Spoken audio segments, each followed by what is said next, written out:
Let's talk poppy. Poppy grows as an annual plant that's native to the Middle East.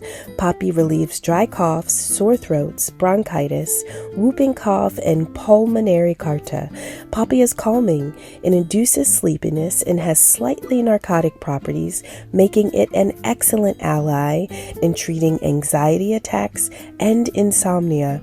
Poppy at times is used to treat eye problems, dental abscesses, and as a soothing gargle. For an infusion, boil a half ounce of dried poppy flowers per liter of water and sweeten with honey. Drink 3 to 4 cups per day for anxiety and insomnia. For poppy syrup, pour 1 liter of boiling water over 14 ounces of fresh poppy flowers. Cover and steep overnight. Strain, then add 3 1/4 pounds of sugar and cook to a